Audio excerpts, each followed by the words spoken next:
All right, so you remember way back when we did the history section of this course, and I really highlighted Sigmund Freud and the fact that he kind of created a brand new branch of psychology, that there were the experimentalists who are really interested in just kind of studying the brain and the mind and how we all work, and those are the people we've been mostly talking about so far. But then post-Freud, there also became a group of psychologists who are interested in mental illness and the possible treatment of mental illness. So that branch of psychology is called clinical psychology. That's going to be the focus of this week. So we're going to talk about all sorts of interesting disorders, and I'm going to give you a sense of some of the treatment approaches we have to them. But the first step is going to be all about learning how we diagnose disorders. So let's go to that. All right, so the diagnosis of disorders is a tricky thing. And we're going to kind of talk about A, the process, but B, some of the issues surrounding that. Before I jump right into that, though, I want to start with this caution for this week. And it's a caution that people almost always make when they start to talk about disorders.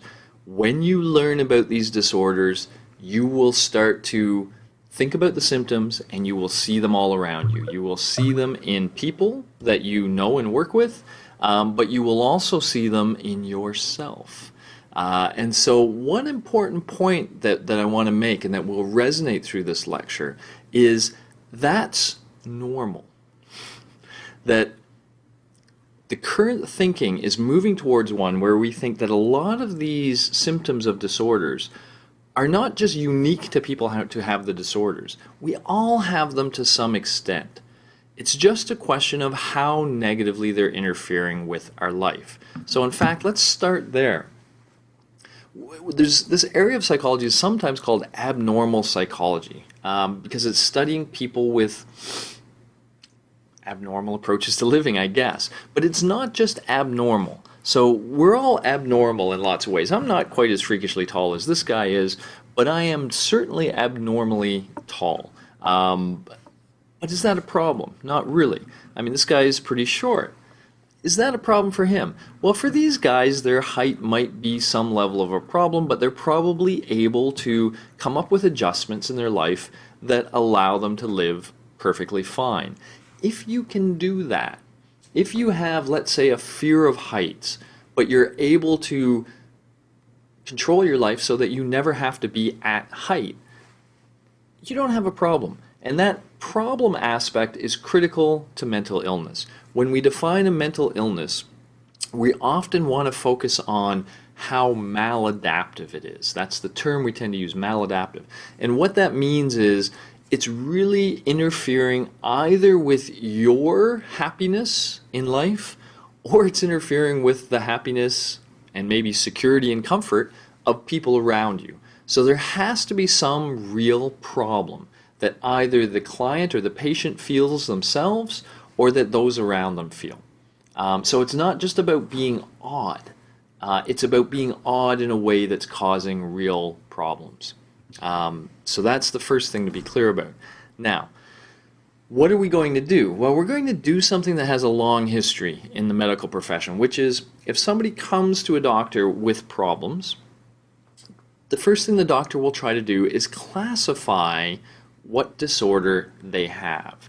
Now, this again has a long medical tradition. It is often seen as really the first step to trying to understand a disease and to figure out then how to treat it. So if you first of all can notice, hey, you know, there's a bunch of patients who all seem to have the same sets of symptoms, that does suggest there's some single underlying cause perhaps, or at least related underlying causes.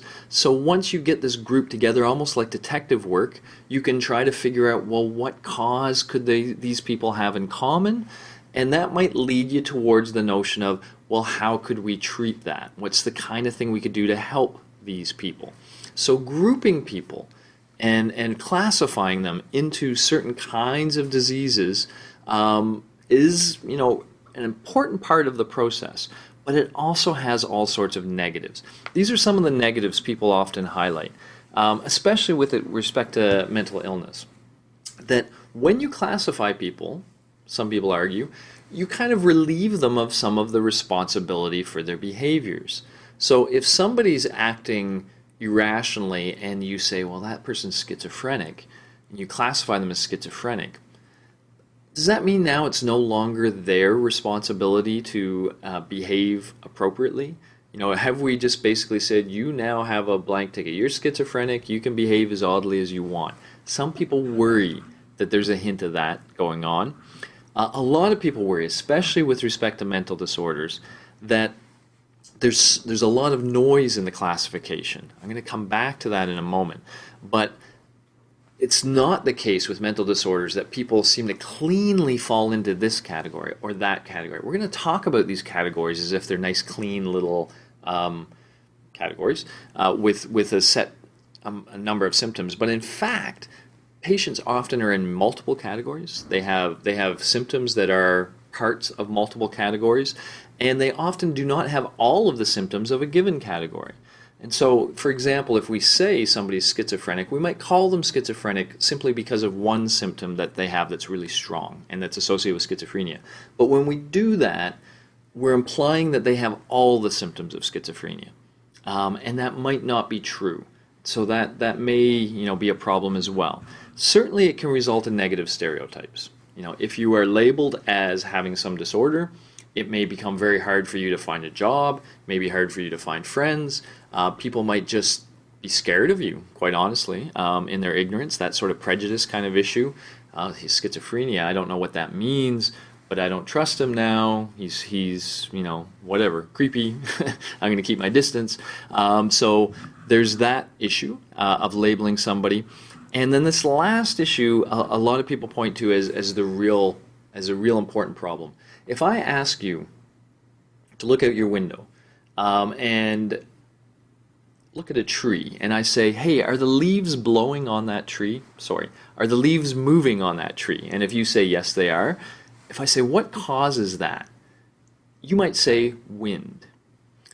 But really what you've done is you've just labeled what you're seeing. We call that phenomenon wind. But saying it's wind does not explain how it's moving leaves. You'd obviously have to get into some issue of, we have high pressure air and low pressure air, and that moves molecules in a certain way, and that's the real description of why the leaves are moving. But we just say wind, and we use that label. And often we use it probably without even really knowing what wind is. Like, how does it really happen? And so the worry is with mental illness that if you say somebody has manic disorder, manic depression, let's say, it's like you've explained it. But then there's the question of, well, what's manic depression? Like, how does that all come about? So labeling can imply false understanding, and that can be a problem. And yet, again, it seems like this is the only path to really try to understand mental disorders and to ultimately treat them. So classify and labeling is what we do. In fact, we use this book to do it. It's something called the Diagnostic and Statistical Manual of Mental Disorders, the DSM. It's gone through multiple revisions through time. There are certain disorders that used to be considered. There are certain behaviors that used to be considered a disorder, homosexuality, for example, which no longer is. And there are new behaviors that never used to be considered a disorder that now are. I'll show you one of those in a second. You might have it, given you're watching MOOCs. I'm worried about you. We'll get to there in a second. Let me tell you how this manual works. Imagine you come into a doctor, you have some issue. Let's say, I'm feeling really anxious. Okay, what are they going to do? Well, they're going to ask you a bunch of questions. And these questions will relate to 5 axes. Axis 1 will be questions about major clinical syndromes, things like schizophrenia, for example. Trying to get a sense of, or mood disorders or something like that, trying to get a sense of whether you have one of the very severe mental disorders. Axis 2 is about a different kind of disorder that are called personality disorders. Sometimes personality disorders have more of an effect on others than they do on ourselves, but they may be suggested if you have trouble in relationships and such. They may be looking at personality disorders, so they'll talk about that. So these two are sort of the mental illness groups. This is about physical disorders. We actually want to know about your health. We know that health issues can cause psychological issues. If you have been diagnosed with cancer, you're going to be anxious, quite possibly. It suddenly makes you worry about things. And so in that case, if we know someone's anxious, but we find out that they've been diagnosed with cancer, okay, that makes us think about the anxiety in a different way. Stress is also very important. There's a lot of evidence now showing that a lot of psychological disorders are related to levels of stress. Sometimes, in fact, a psychological disorder can be short-lived because it's related to just some short-term stressful event, like going through a divorce, for example. Other disorders can be triggered by stress, and that makes them, full-blown mental disorders. So we want to know about the severity of stress in your life to get an understanding of what might be going on there. And then finally, remember when I said the behavior has to be maladaptive? We want some notion of how much of a negative impact is this having on your life. So it's called a global assessment of functioning, but it's really about how much of a problem is this. And so these are the things a clinician will get at. Here's the kind of process they might go through. So you come in and you say, I have these symptoms of anxiety. First, everything up here is going to be, well, let's make sure that this is a psychological issue related to anxiety and not something else. So could this be a brief reaction to stressful events? If something really stressful is going on, you just got fired, you might be really anxious about finding a job or whatever, but this is considered an adaptation disorder, that you're going through some very stressful situation and, okay, yes, you have anxiety, but this is probably not a long-term problem. It's something we got to get you through, but we don't really consider it a major anxiety disorder. This is the cancer one. So let's say, no, you don't have any stress, no immediate stressful event. Have you been diagnosed with any sort of illness lately or anything like that? Well, if yes, maybe that's what's causing the anxiety. But let's say no, that's not true either. Do you consume a lot of alcohol or other substances, if related to anxiety, especially, something like an amphetamine, a cocaine, or speed? If you're doing something like that, well, maybe that's what's causing the anxiety, and we should look into that first. Not focus on the anxiety so much, it's more of a consequence of another behavioral problem, substance abuse. But if that's not the case, now we look at some of those other major disorders first, the Axis 1 stuff. Are you having major psychotic issues? Are you schizophrenic? Do you have a strong depression? If those things are there and if they're strong, then that's what we really want to worry about as well. But if it's none of these things, so if it's not stress, it's not illness, it's not substance abuse, and it's not some more serious psychological issue, then we say, okay, this is an anxiety disorder, and now we want to figure out what kind of anxiety disorder. And so here's some examples of different anxiety disorders, and we'll talk about these in the next lecture, some of them anyway. And here's the predominant symptom. This is the thing we want to know. Like if you're re-experiencing some traumatic event, if a person had been, say, raped, or if they were in a wartime situation and they keep re-experiencing that, then that's post-traumatic stress disorder. If it's a fear of objects or situations, it's phobic disorder, etc. So we can go through here and now try to categorize you very specifically as suffering from one of these disorders. Okay, so that's the kind of process that we would go through to categorize. Now, a couple of caveats. One is there's two things here I want to show you. So don't look at the one on the right for a second. Let's go here. I want to emphasize that point I made earlier. You categorize somebody into a category, but it's very important that you understand that people don't tend to fall nicely within a single category. This is an example of patients who've been diagnosed as having opioid addictions. Okay, so they are substance abuse disorder is what that's called. In this case, opioid. When you look at these patients, you will notice that they also tend to have a lot of other disorders. They could also be diagnosed as being depressed, being bipolar in some cases. Many of them are bipolar. That's depression mixed with mania. We'll talk about that. Some of them have this generalized anxiety disorder. They just think things are bad things are going to happen. Some of them have PTSD, etc., all the way down schizophrenic, eating disorders, impulse control, sleep disorders. So yes, they have that substance abuse disorder, but they often fit in other categories too. And that's the real challenge with mental illness, is people aren't having these nice clean little things that we can figure out and solve. It seems like one mental disorder kind of triggers others, or at least that people who suffer from one have these much wider symptomology. Okay, now this is the one I threatened you with, that maybe you have. This is an example. I present this for two reasons. One is an example of something that never used to be in the DSM, quite obviously because there never used to be an internet. You can't be addicted to something that didn't exist. So this is a checklist for internet addiction. That's the other reason I'm presenting it. I want to give you a sense that when you are trying to categorize somebody, there's typically a large set of symptoms, in this case 8, and you would consider somebody having this disorder if so many of these symptoms are present. In this case, 5 or more. Do you have 5 or more? Are you preoccupied with the internet? That is, do you think about it even when you're not on it? Do you remember your last internet session and look forward to your next?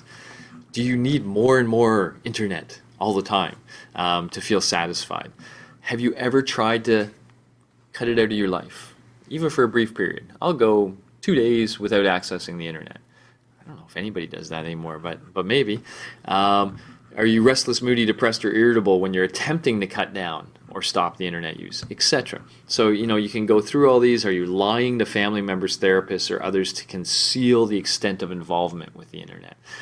If you had 5 or more of these, then you could be diagnosed as being addicted to the internet. Now, let me come back. Is that a problem? If it fits within your life and you don't feel bothered by it and those around you don't feel bothered by it, it may not be a problem. If your marriage is falling apart because you're online all the time, then it may be a problem. So keep that in mind. The maladaptive sense of it is very important too. So just because you might say, yeah, I fit that, don't assume, oh, I have this mental illness. It depends on how maladaptive it is. Okay, the last point that I want to come back to, because I want you to think about this when we talk about all the mental disorders. As we move from the DSM-4 to the DSM-5, the push is to really change the language and accept more of a continuum notion versus a classification. So the classification system we've been talking about kind of implies if someone has, let's say, post-traumatic stress disorder, then they are experiencing something that the rest of us never experience. Reliving some traumatic event over and over and feeling all the emotional stuff that goes with that. Is that true? Let's take a more challenging one. Schizophrenics. One of the strongest defining symptoms of a schizophrenic is that they hear voices in their head talking to them. I hear voices in my head. I bet you hear voices in your head. Is that really such an odd symptom? Well, in reality, when you dig a little deeper, it isn't that they hear voices in their head. It's that they hear voices in their head that they don't think came from them. They think the voices came from the outside world. So this is interesting. What they really have a problem with then is not the voices in the head, but the distinction between things that occurred in reality and things that occurred in their mind. They have trouble separating those two. Well, don't we all sometimes? Have you ever said to somebody, did I tell you this? Because I meant to tell you this, but I can't remember if I actually told it to you. I feel like I told it to you. That's somebody trying to say, well, I had the thought in my head. We had this conversation here. I just don't know if we had this conversation here. And so we have that split. Even more schizophrenic, I sometimes will be sleeping. It almost always happens when I'm laying in bed, and I will swear somebody just said something aloud in the room. And I will look around for that person, and they're not there. Now, I'm pretty sure that voice I heard was in my head. But something went a little wrong with the wiring, and my brain heard that voice coming from the outside world. And it startled me, and I woke up. So that symptom of schizophrenia may be present to some extent in all of us. And that may be true of every disorder we talk about, hence when you're looking in the mirror and you see some of this stuff. But, again, keep in mind, maladaptive, maladaptive, maladaptive. If those sorts of things that I'm talking about, did we talk about this thing or did I just think it? If it's not negatively affecting your life, if it's not happening so often and so dramatically that it's causing problems, then you do not have a disorder. But in terms of the DSM, the notion is if we frame it this way, if people with disorders are just showing extreme versions of natural tendencies, it may be a more true depiction of what's going on. And that's kind of a push in the clinical diagnosis area to go that direction. So kind of cool. And this notion that, really we all have a balancing act that we're walking between sanity and insanity. And it could be just a little bit too much of something that makes us become in the mental disorder category. All right, cool. Cool things for you to think about. Here's some videos, a couple on one here on the stigma of diagnosis. This is just sort of a PowerPoint walkthrough of the DSM, so if you really want to kind of see it, and the guy kind of struck me as funny, so I threw that there. This is a little video where people worry about doctors being too willing to diagnose somebody with a mental disorder and the problems that can cause. So check that out. That's just like a 2-minute one. Here you can access the DSM yourself if you want to get at it and take a look at it. And this is a Psychology Today article about issues with respect to labeling mental illness. So check those out. You'll have a good sense of the diagnosis thing, and we're going to come back and I think we're going to talk about anxiety disorders next lecture. Don't be afraid.